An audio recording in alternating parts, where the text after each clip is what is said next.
Today is June 4th, and today I will be interviewing Vanessa Beeley, independent journalist who has spent many years in Syria, is now in Lebanon, about the current situation on the ground after Israel launched their unprovoked strikes against Iran, and Iran has retaliated. The situation has escalated. Let me just say, because the situation is moving so fast, that today is June 14th, and it is in the morning on the East Coast, in the afternoon in Lebanon, because things may move very quickly, and what we say may become outdated before too long. But Vanessa, let me bring you on. Hello and welcome. Hi, Dan. It's good to be back on with you. I wish we were in slightly calmer situation, but it is what it is. Me too, certainly. I actually, if you don't mind, wanted to share a short quote from John Quincy Adams, which I think is a bit frighteningly true. People quote the little section, but you'll hear his conclusion, which I think Americans should bear in mind very seriously. This is his July 4th, 1821 address. And he talked about how excited people were for the Declaration of Independence, how we had not been at war with any nation for 45 years, other than the British.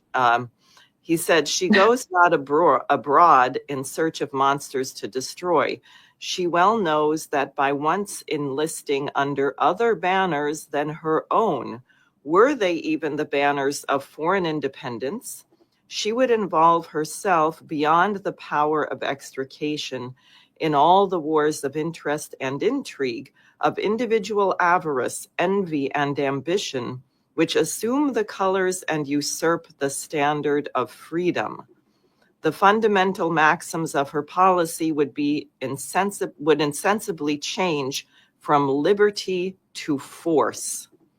The frontlet upon her brow would no longer beam with the ineffable splendor of freedom and independence, but in its stead would soon be substituted an imperial diadem, flashing in false and tarnished luster the murky radiance of dominion and power.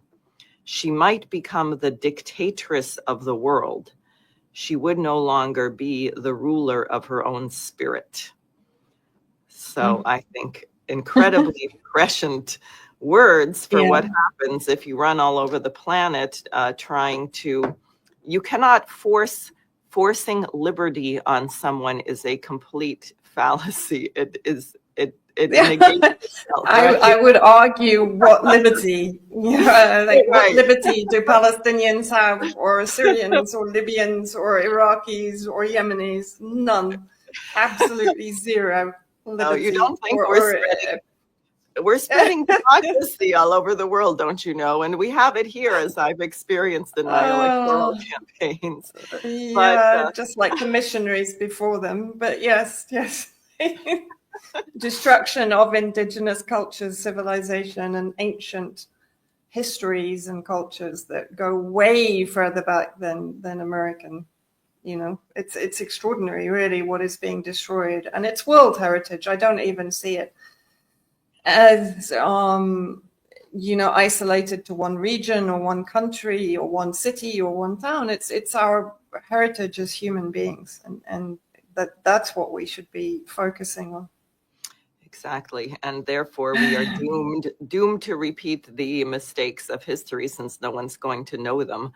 But maybe you should just catch us up a little bit. Last night on the symposium, I just went through a bunch of the statements that have come from the Russian Foreign Ministry and what Rubio had to say, and the really extremely unhelpful and bizarre posts that President Trump has been putting out on his social media. Yeah. And then after that, saying that he still thinks that Iran has a chance to negotiate, which I think is, I don't even know how you can think that. Who knows? Russia's going to play a big role, but perhaps you should go ahead, because you're on the ground and you'll have some sense of what people are saying, and don't be afraid to recap developments, because I think people need that too. So go right ahead. Yeah, well, yesterday was certainly the beginning of the Israeli attacks were fairly horrifying. There had been clearly intelligence operations. I mean, of course, Israel is making the claims that they had embedded Mossad operatives. Actually, now I think they're saying Iranian Mossad operatives who carried out multiple operations to disable, at least temporarily, the air defense systems, but also to attack some of the missile launch systems within Iran itself. And of course, you know, I think I'd have to take people back to, again, a very prescient document, not in a positive way, the document by the Brookings Institute, which I think was first penned in 2009 and then was added to in 2016. Now, in that document, and I think everyone will find this very interesting, and I'll try to condense it down to 4 sections. It's 170 pages. There are a number of articles that people can find on the web that have summarized pretty much what the document is saying if they don't want to trawl through 170 pages, which I am fully sympathetic with. So basically, they talk about, obviously, the path to Persia, an American strategy. And going further back to Wesley Clark, we know that the 7 countries that the US was intending to strike ended with Iran. So in the document, the Brookings Institute strategy paper, first of all, the first chapter is on the diplomatic options, which is, according to the document itself, a strategy to, first of all, engage, as for instance, with the nuclear agreement, which of course began under President Obama, and then Trump withdrew on the entire treaty. And that's actually written into the document. So they would begin negotiations, they would then withdraw, and then present Iran as being unreasonable, which of course is exactly what we've seen. Secondly, there is a chapter related to creating unrest within Iran, and of course from 2022, and even before that, but it sort of peaked at the beginning of 2022, we saw the effort to follow through on internal destabilization based on the spurious women's rights claims, which we'd seen previously, of course, in Afghanistan. Well, I would question exactly what rights women have in Afghanistan after 25 years of US influence there. And then the third chapter is basically related to the potential for a US invasion or an air attack on Iran. I think we can skip past that one to probably the longest chapter in the paper, which is using Israel to trigger a war against Iran. And initially, the US would kind of pretend to be backing off and not agreeing with Israel on the aggression against Iran. And that is exactly what we've been seeing. We've been seeing this theater of Trump pretending that he wants to continue negotiations, just as you just mentioned, Diane. The apparent rift between Netanyahu and Trump, which again I said at the time was just complete theater and that we should ignore it. The US is never going to abandon Israel, regardless of who's in charge there. And Netanyahu is the longest serving politician that has been at the reins or at the helm of the Zionist project. And so the US would appear to be reluctant. But of course, what we've seen is exactly that. Trump claiming plausible deniability, saying that they're publicly that they're not going to get involved. Whereas reports are now coming out that the US has been providing laser-guided missiles and other equipment. And there is no way that Israel could have conducted an operation of this magnitude without US allied support. And of course, we're now seeing that with Iran retaliating, that it's the US air defense systems, 4 layers of air defense systems, plus the allied countries, so Saudi Arabia and Jordan, intercepting or attempting to intercept Iranian missiles. So in a sense, I don't think anyone should be surprised, because this entire plan has been in the pipeline for what now, 15 years plus. And we knew that Iran was the final target once they destabilized the rest of the Middle East or West Asia. And if we go back, I think I mentioned this the last time we spoke, to an interview with Abu Mohammed al-Julani, who obviously is still Al-Qaeda, but he's now been rebranded as Ahmed al-Sharaa, the new unelected president of New Syria, when he said in 2015 that their intention was to cut the hands of Iran, of the resistance. So, of course, that is effectively what has been happening with on that. I just want to show sorry. a map. No, I just want to show this map that I found about the strikes, because then it hit me very hard also why they wanted Syria, which is, hold on here if I get it. I mean, clearly it doesn't work probably to go across Jordan and Iraq or through Saudi Arabia, which wouldn't support this. But isn't it convenient that if you fly over Syria to do these attacks, then you can get all the way there? I mean, you just, in a sense, see. Well, yeah. I mean, this was when you say Saudi Arabia and Iraq wouldn't allow it. I mean, there have been videos of refueling of the Israeli jets over Iraq. And of course, we have to remember that Iraq is pretty much occupied by US bases. So again, when we hear that the US had nothing to do with it, they were fully cognizant of the attack months in advance. Now it's all coming out, of course. As I said, there were articles saying that Trump had been providing the laser-guided missiles. And I would argue that Trump was keeping the negotiations going for as long as possible. And you could see how much he was flip-flopping. 1 minute they would be allowed enrichment, the next minute they wouldn't. You know, typical Trump negotiations, flipping from one side to the other and keeping the negotiations dragging on. And of course, what does that allow? That allows the US time to supply Israel with the weaponry it needs and give Israel time to set up its intelligence operations inside Iran. So what Trump was doing, in my opinion, was playing for time.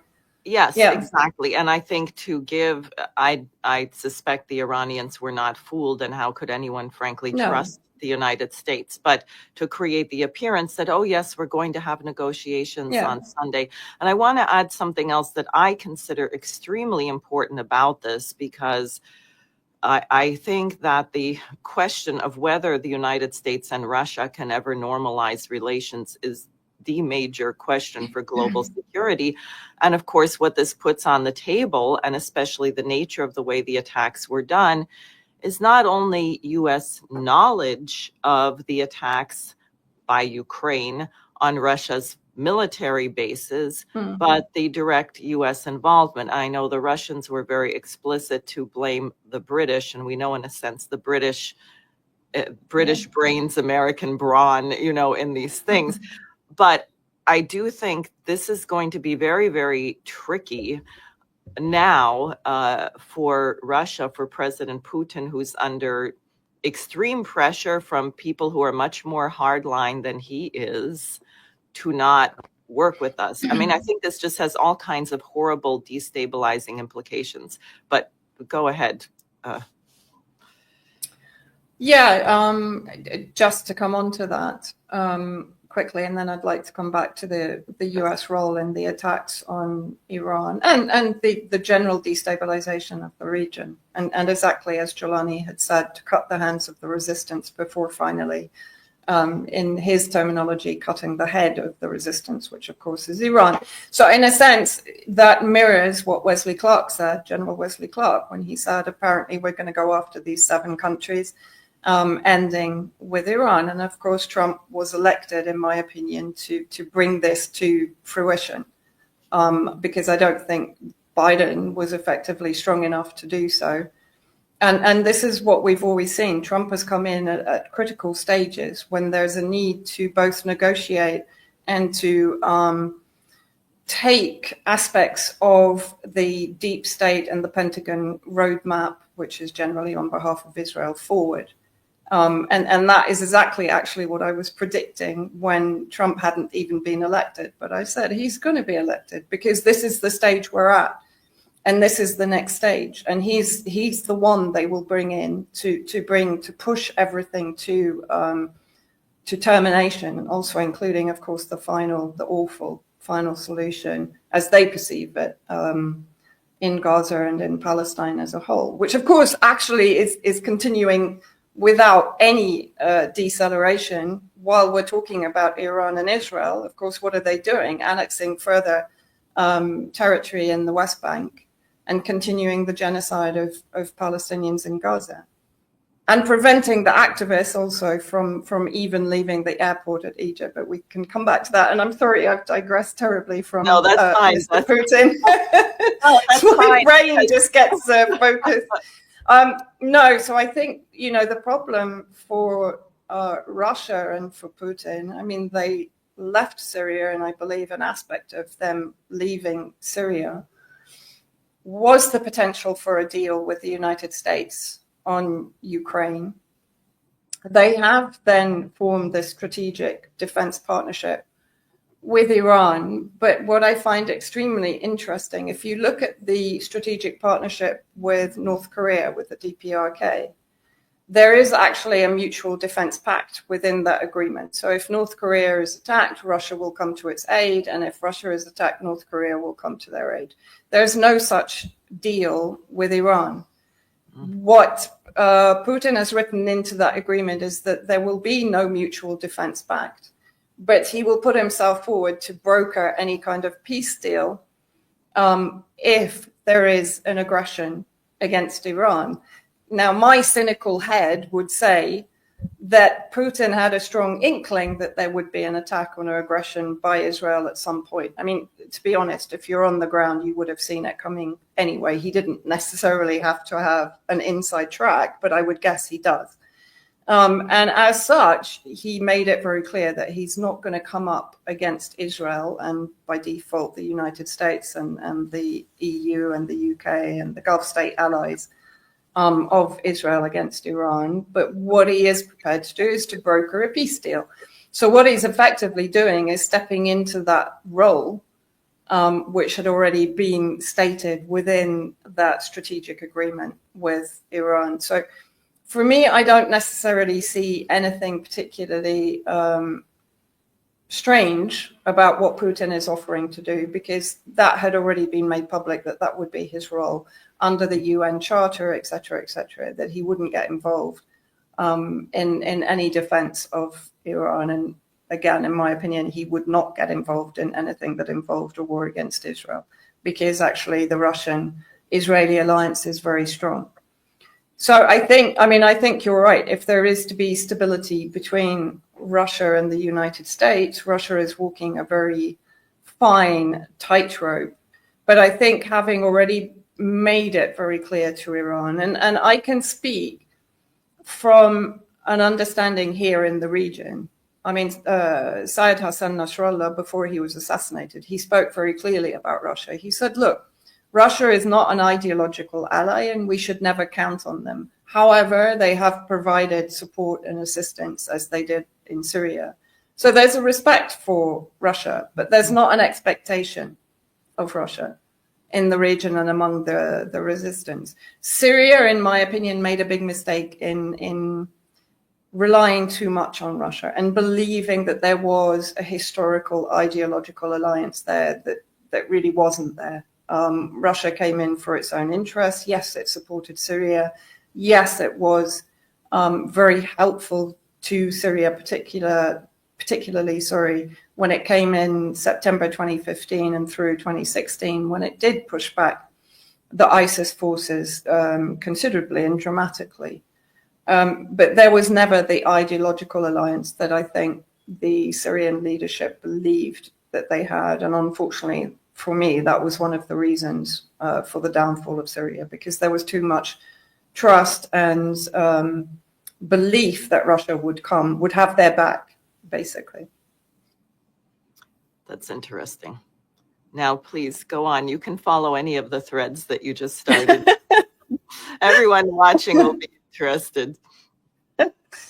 Well, I think for me, one of the most important threads is, yes, we were all holding our breath in horror when we were seeing the targeting, particularly the assassination of a huge number, really, of both the military high command in Iran, but also I think now 9 nuclear scientists have been reported to have been assassinated in the initial Israeli attacks.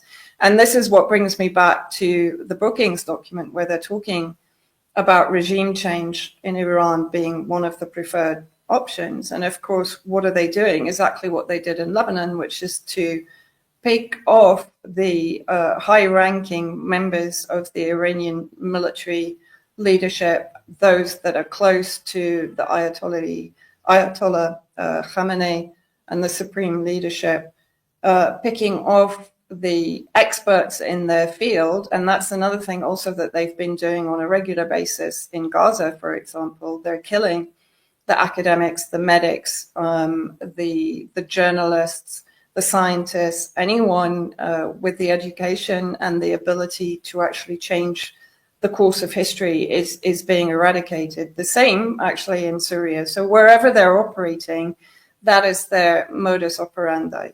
And so I think what we were watching was the beginning of this, using Israel as a battering ram, but also really pushing forward with regime change by removing those very influential figures in Iran. And actually, just a quick thought that always comes to me when I talk about this is that this is exactly what they did in 1948 during the Nakba, when hundreds of thousands of Palestinians were ethnically cleansed. They were trained by a British general, Lord Wingate, who trained the various Zionist forces to identify the community leaders in every village, town, region, province, and basically pick them off so that the people would be left without leadership and without guidance. And so this, for me, is actually, it's a very British tactic, which the Zionists have continued with throughout their existence, throughout the existence of the so-called state of Israel.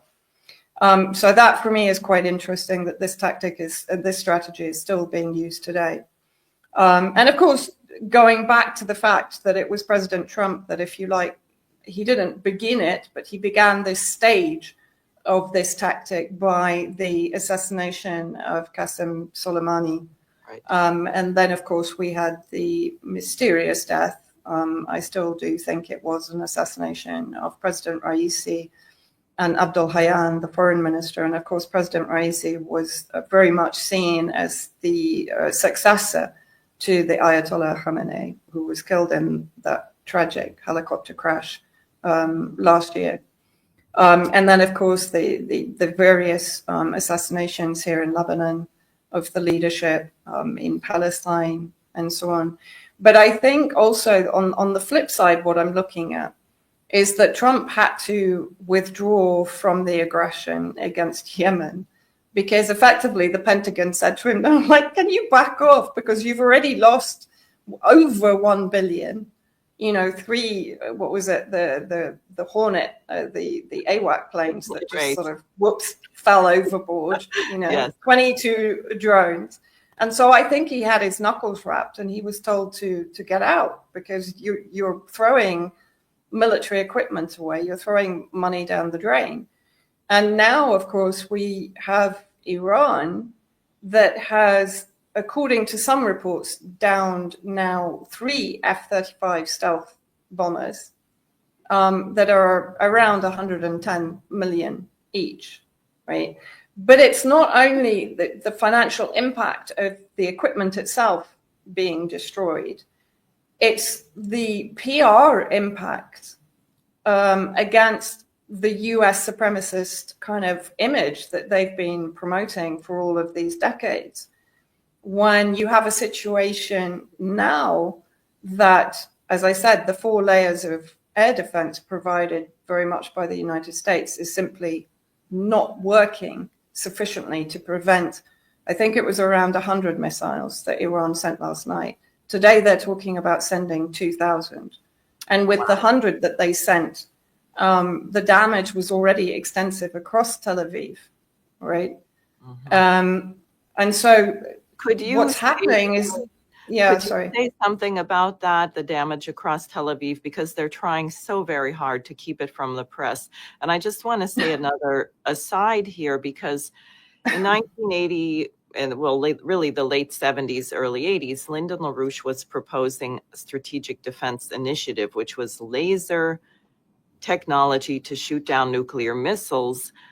But he knew that the science didn't exist, and he wanted it as a joint endeavor between the U.S. and the Soviet Union as a science driver to also make nuclear missiles obsolete. And then you had all these crazy people pushing things like smart pebbles and all this nonsense that you can create a, quote, iron dome, which frankly will not work. And especially, I would say, because the US is in such a cultural and educational dark age, the Russians, the Chinese, many people on the planet are surpassing us by leaps and bounds with the technology they have, like the Orezhnik and the hypersonic missiles. So I just want to say it shouldn't be surprising to people that this great iron dome is not so effective. But please tell us what's happened in Tel Aviv. Well, there have been a huge number of injuries. Of course, Israel will be downplaying the civilian cost. But I would also argue, of course, that when Israel talks about Hamas using civilian and residential areas to fire their rockets from, the largest of the military bases and centers is in the middle of Tel Aviv, nestled in among residential areas and shopping centers and so on. So I think really we should stop this hypocrisy, particularly after Israel targeted residential areas in Tehran, killing, I think it's 78 civilians, including, of course, women and children. And for Israel, that will be perceived as collateral damage, as it always is. But the damage, from what I've seen, is pretty extensive across Tel Aviv, or occupied Yaffo, as it should be known, I guess. That was the original name. But I think it was the Ministry of Defense, so the Kiryat, I've maybe pronounced that wrong, center that was targeted directly and has received extensive damage, but also a number of the air bases I saw before I came on, including the Nevatim base, have been targeted and hit directly, causing extensive damage, according to foreign media. And of course, I'd like to go back to this on True Promise 2, where to a degree I spoke to someone inside Iran who spoke very frankly about the shortfall on the Iranian side, in the sense that they had targeted specific areas and the accuracy of the missiles was not great. What appears to have happened this time is that Iran has been working on this aspect of their missile system, and that this time the missiles hit target. So I think that's quite an important point to make, because Iran, how I perceive it is that Israel runs a war of intelligence and subterfuge and blitzkrieg. And to do that, it relies upon the US to provide the missiles to run these kind of shock and awe campaigns. The opposite is what Iran does. Iran and the resistance factions in the region run a war of attrition. In other words, they prepare themselves, rather like Russia and Ukraine, to run these wars for extended periods of time, and to be able to absorb the hits while keeping this war of attrition against Israel, both from an economic perspective, which we can see with what Yemen is doing, but also from the perspective that Iran, according to what it is saying, it has the missile capacity to keep this war going for a very long time. Now, Israel doesn't.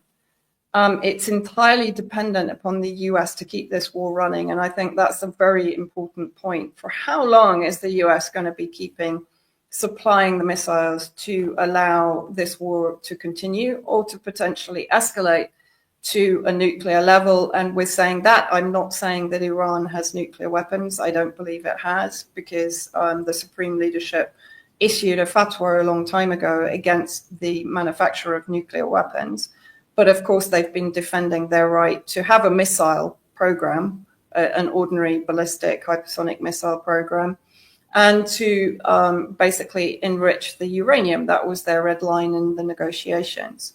But what people often forget is that Israel not only has a very secret nuclear program that is outside of the non-proliferation treaty, but it also has what is known as the Samson Doctrine, which was established under Ariel Sharon, which effectively says that if Israel considers that it is facing an existential threat, it will use nuclear weapons against even an ally state. That's a very important point to make. So there's no differentiation between an enemy state and a friendly state. If at any time there is a situation in which Israel feels it should use nuclear to prevent the destruction of Israel itself.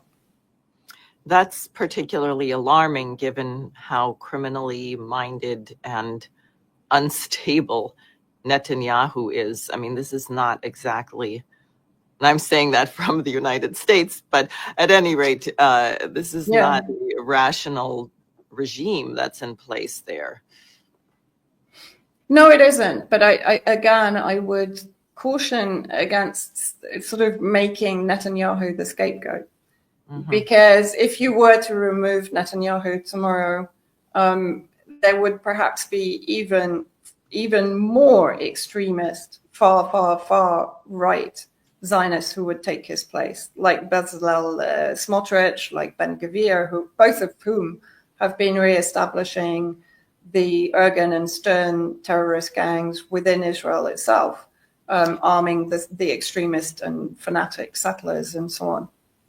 But there isn't, say something please about the opposition in Israel, because it seems, I have a sense that this is growing. I mean, like Ukraine, when you're under a kind of dictatorship with these kind of extremists with massive prison and torture capabilities, many people would tend to be silent. But it seems to me that there is a growing resistance for different reasons. The criminality of Netanyahu, they're not getting the hostages back if they keep slaughtering people. What's your sense of what's happening in Israel?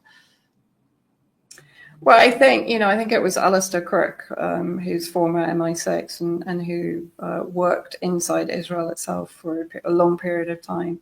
I think he made it very clear, look, 90% of the population agree with the extermination of Palestine and of Palestinians. The internal disagreements, let's say, do exist, but those people are only interested in, as you said, releasing the hostages or preventing their community being conscripted into the army. These uprisings have nothing to do with the greater geopolitical concerns in occupied Palestine. And so I think, yes, there is potential. Of course, there's potential for a huge divide in Israel, even between, as I said, the Knesset and Netanyahu and those far-right extremists that I was talking about. And now that's the majority of the settlers inside Israel that are being given weapons by Ben Gvir and by Smotrich. And there is potential for an uprising of those extremist factions against what might be considered a more moderate Netanyahu. I mean, that's the kind of crazy situation that we're in right now. There's extremists fighting extremists, which again, of course, is a familiar plan for the British, because of course that's what you've seen. Particularly in Syria now, there are extremists fighting extremists. There are former militia of Jolani heading off to join ISIS because ISIS uphold their fanatic Takfiri ideology better than Jolani. And I'd like to make the point that Jolani must be shaking in his boots right now, because with this escalation, who does he stand alongside? Because he's basically, sorry to use this terminology, but he's prostituted himself out to almost every regional power, from Turkey to Israel to the British to the French. to the United States, to Saudi Arabia, to Qatar, to UAE. So who exactly is he going to either, one, expect to come to his aid if the entire regional war escalates? Where is Syria going to stand in this? That's a very important question. And if it does come to a regional war, of which there is high potential, will the Syrians within Syria turn against Jordan? You see what I mean? So the Syria right now is facing yet again an existential crisis, having already gone through one for the last 14, 15 years. It's a bit like Stepan Bandera, who was really happy to side with Hitler when he thought he was winning, and then changed his position when Hitler wasn't winning anymore. Really... and Netanyahu, of course, is doing this with this Shabab character now, right? I mean, after years of funding and creating Hamas because he wanted to make sure Palestine couldn't be unified, now he's funding extremist, insurgent, anti-Hamas something. Do you have more on that?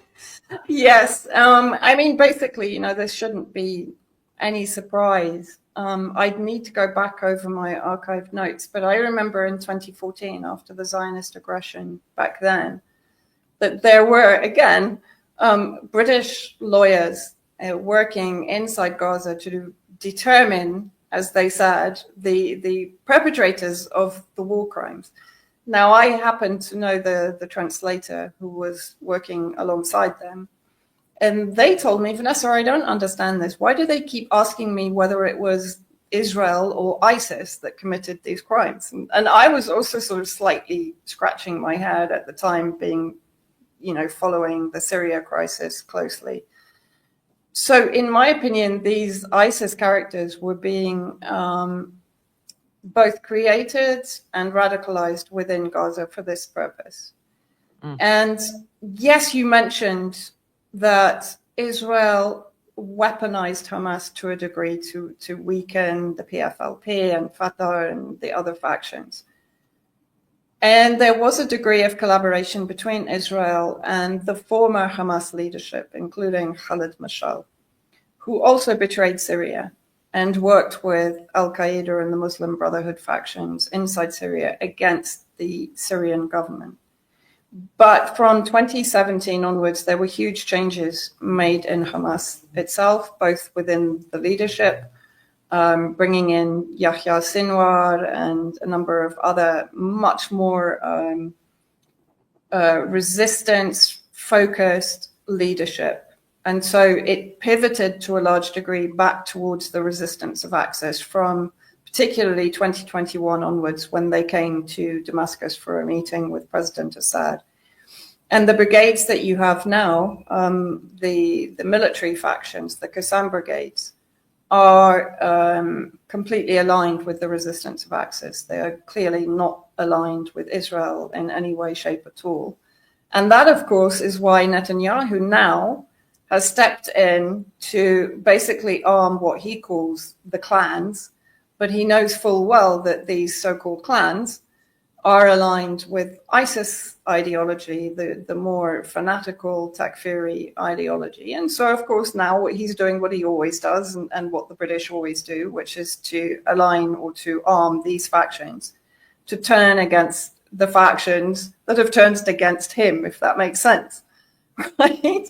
Yes. And this is what he's always done. It's what Israel has always done. They were arming and providing free healthcare, by the way, for the Takfiri factions in Syria, including ISIS. I mean, I remember in 2018 when they evacuated them all, and they claimed they were only evacuating the CIA and MI6 white helmets. In fact, they took a number of ISIS and extremist leaders out of southern Syria when southern Syria came back under the protection and control of the Syrian government and the Russians. And I remember going to Quneitra on the border with Israel and seeing the hastily erected hospital that they'd hastily torn back down. And around this entire building site was Israeli medicine strewn on the ground. I mean, I've got photographs and video of this, and it was literally a meter away from the border fence, the illegal border fence that the Israelis had erected between Syrian Golan and the occupied Syrian Golan, occupied by the Zionists, of course. Wow. So, Now, this is nothing new for Netanyahu. This was a very familiar tactic. well, it's a very typical divide and conquer. I mean, that's an old, and it is astounding, all these factions, why I think you have to have a broader mission. But I'm going to push back a little bit on this 90% in Israel support the policy of ethnic cleansing or taking over. I just find that really difficult to believe. One, because it goes so much against human nature, and two, because you do see this group of a few thousand, whatever it was. You can say it's a minuscule percentage of Israeli Arabs and Jews marching to the border and so on. And I think that if the support really were that great, they wouldn't even be alive. There has to be some conscience. Maybe it's not a majority, but there has to be some conscience under this. And I can say here in the U.S., the New York, New Jersey area, as you might imagine, it's coming back. For example, my husband had a conversation with somebody who has family members who are in the IDF. And this person who had really disagreed with our assessment of what was happening between Israel, Gaza, October 7th, etc. He was very pro-Israel, pro the genocide, although he wouldn't call it that, of course. But then he did admit that his nephew had come back from over there and had said, what we're doing is really not right. We're just breaking down people's doors. We are making everybody hate us. And therefore, I think, the truth of the ugliness, the evil, it goes so against human nature that anyone with a conscience is going to be horrified by it. And those, of course, are the ones who get PTSD or who commit suicide, like we're seeing in the United States. We have four times more now, or maybe higher, soldiers who've died by suicide than died in combat. And the way Colonel Wilkerson described it, which is so deadly as these wars drag on, is that the people with conscience end up out because of PTSD or brain injuries that they actually identify. And then the ones that are left are the really hard stone killer people prepared to commit the most unthinkable atrocities for anyone else once your military goes through some months or years of this kind of meat grinder. So I don't know what you think about that, but I find it hard to imagine that 90% of the population actually supports this. When you have people who are evil, like toxic personalities, they become the dominant feature because people who wants to run around being nasty and evil all the time? So the people who aren't that way tend to withdraw. They are silent. You don't know that they're there. And therefore in the Ukrainian Maidan, the C-14 white supremacist group bragged, they said we were 8%. And I think that might be true, 8% pro-neo-Nazi fascist, but they become the dominant feature because they are so aggressive, so terrifying, and so vicious to anyone who stands in their way. I think there's a big difference living in the region here and living in America and looking at what Israel is doing with huge respect.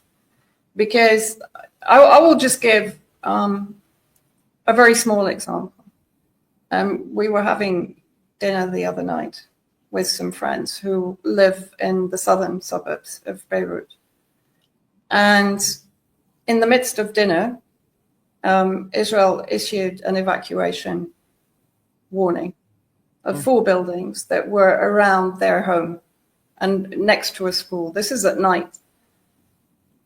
And even though the Lebanese army said, well, hold on, we'll go and check the buildings for what you're claiming, and we'll inform you that there are no fighters there, there's no weapons. Even if there were, it's none of Israel's business, to be honest. The agreement focuses on southern Lebanon, not on southern Beirut, but anyway. And so she had basically 20 minutes to send an Uber to pick up her 3 kids and her sister from the house and bring them to safety before the bombs hit.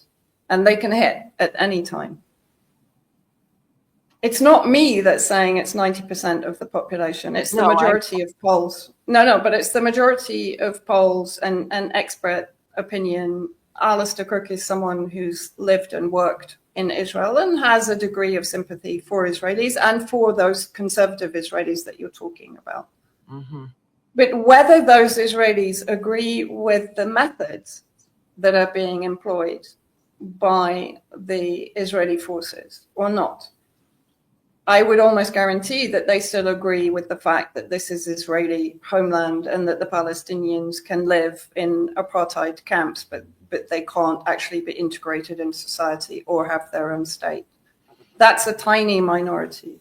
And if you watch a documentary called Israelism, and I recommend everybody watches it, you can see the degree to which children from kindergarten upwards, not only in Israel, but across the world, really, but particularly in the US, the UK, and the EU, are brought up to hate.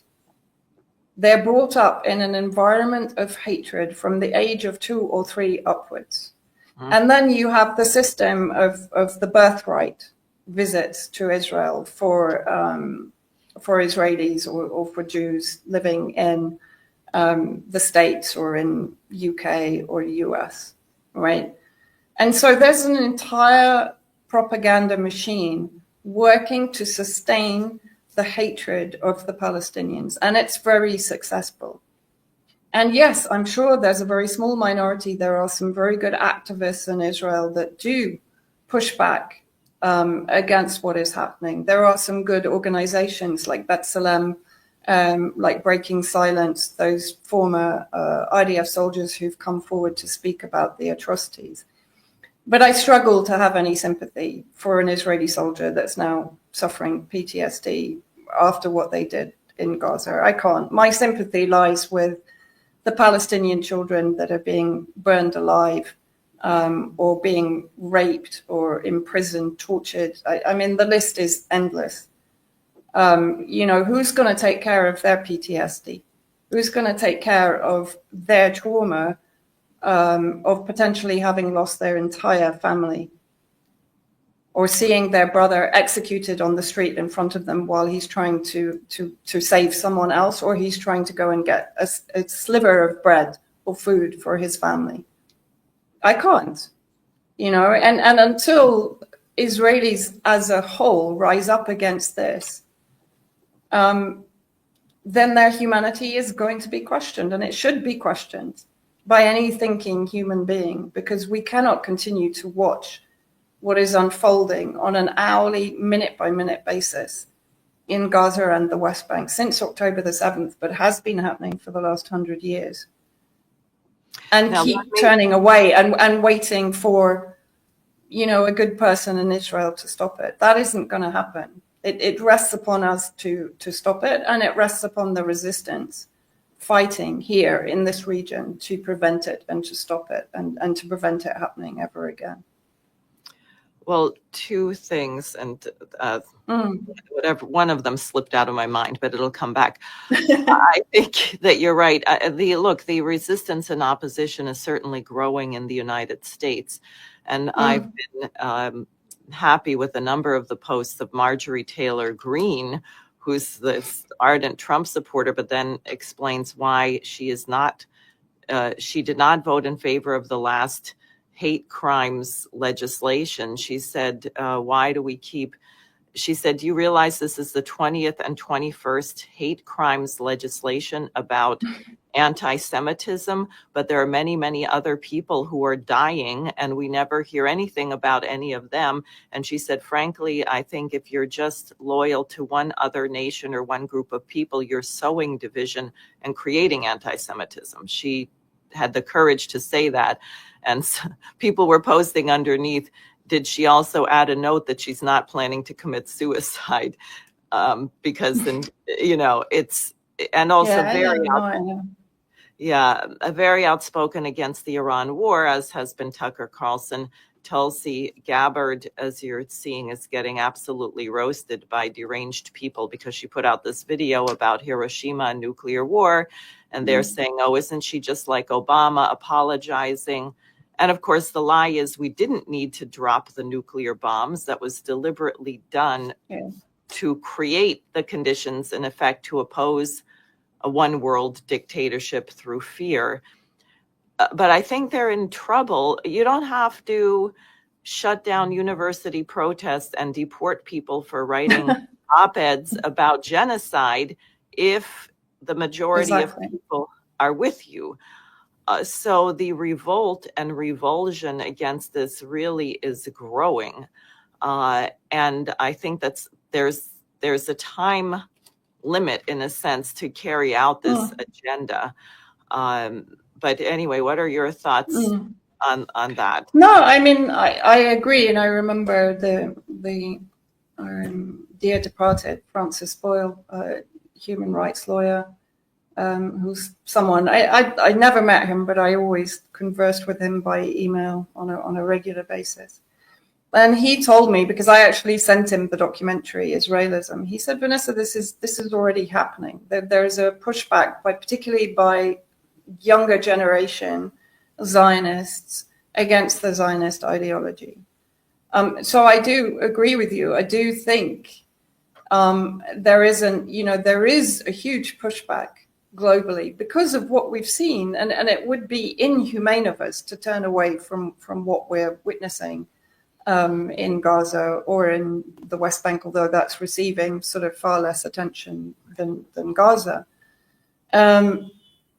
And I think that is, you're absolutely correct, that is where, to a degree, in the West, the hope lies. For us here, and I do speak like that because I've been living here for a long time now. For us here, the hope is in the resistance. Mm-hmm. Do you know what I mean? We're not waiting for the UN to do anything. We're not waiting for the ICJ to do anything, or the ICC, or for condemnations in XYZ to do anything, because it doesn't. Israel is acting with impunity. So here in the region, for people to understand, the people rely upon the resistance. And that's it. Nobody pays really much attention to what the West is saying. About what's going on.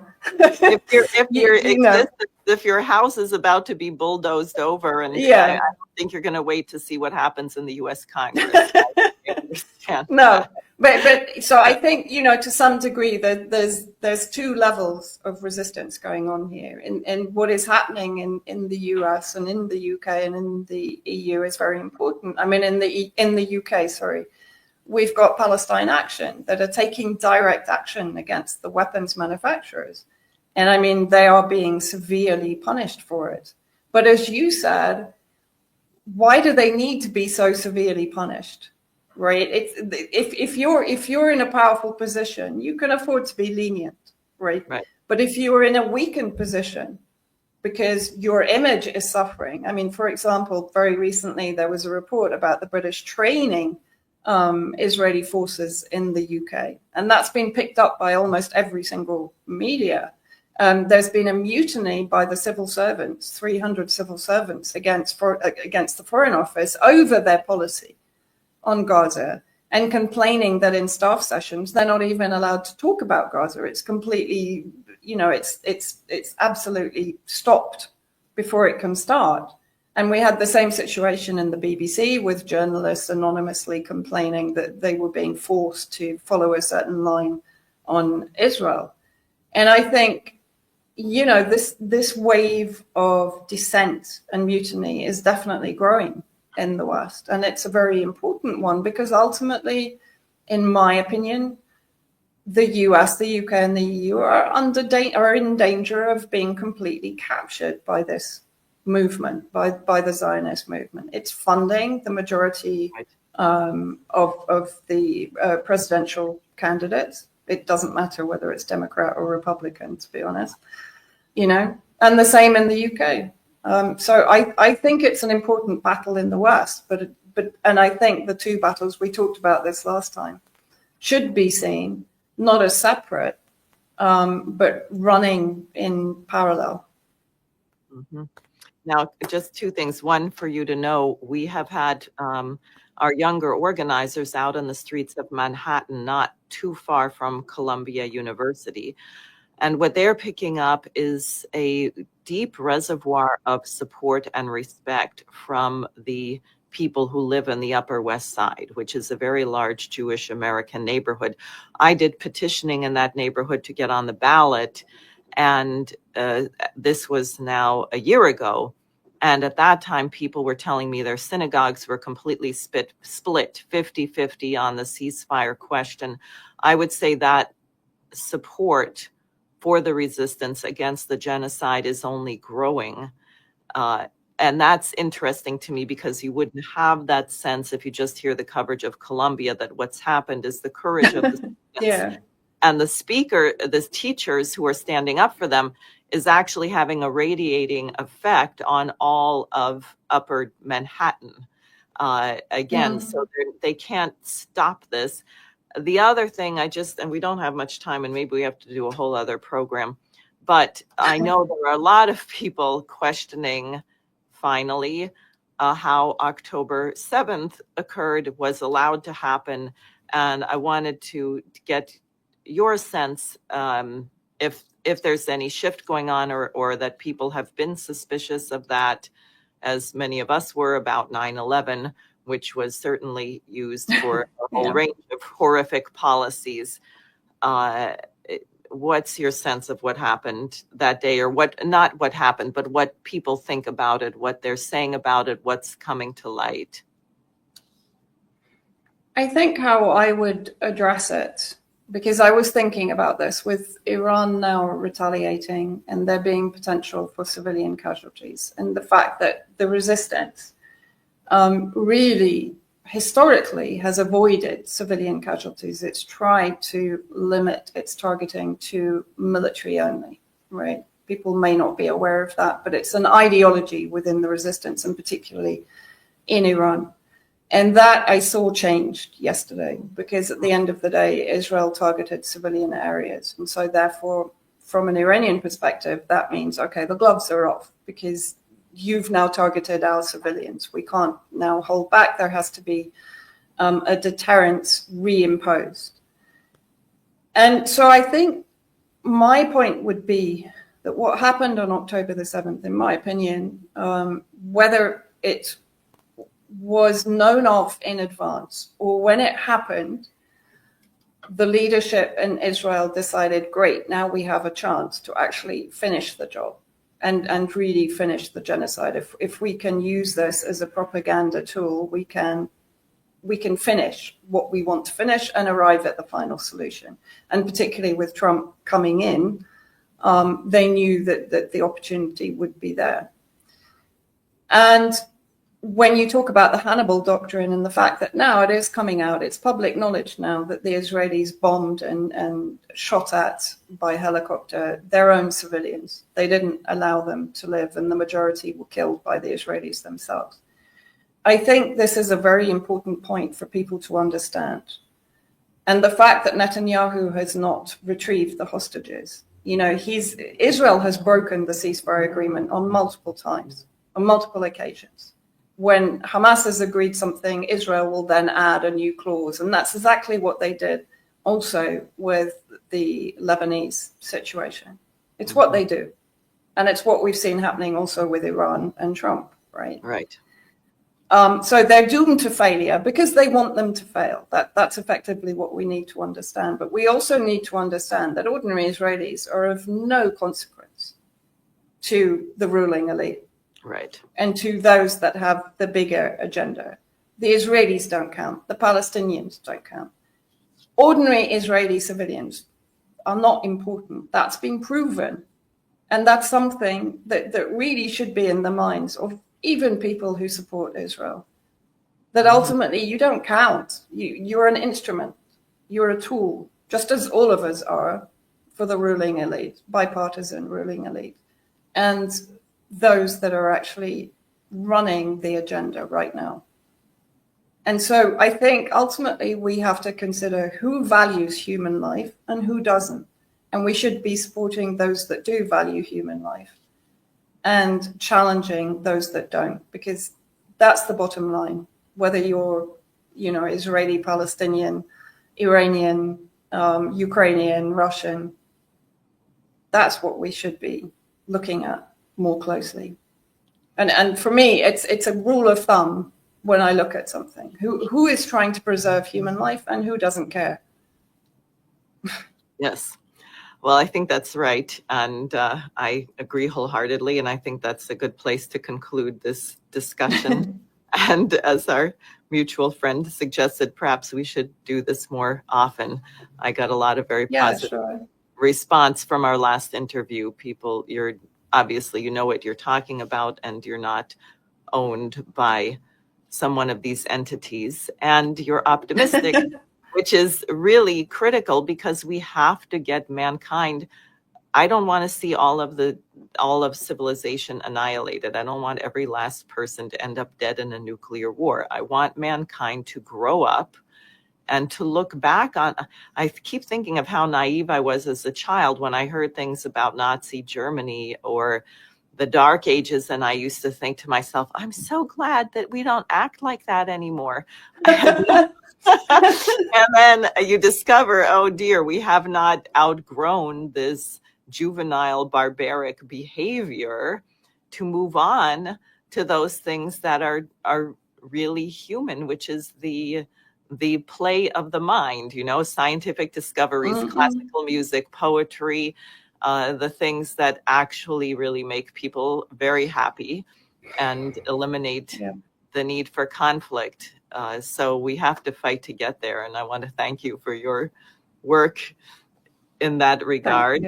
And I can assure you we are working over here in that regard very hard to build the American opposition to this insanity, and also inform people of pathways to a solution, because peace is not merely the absence of conflict. There has to be a forward path for mankind to develop.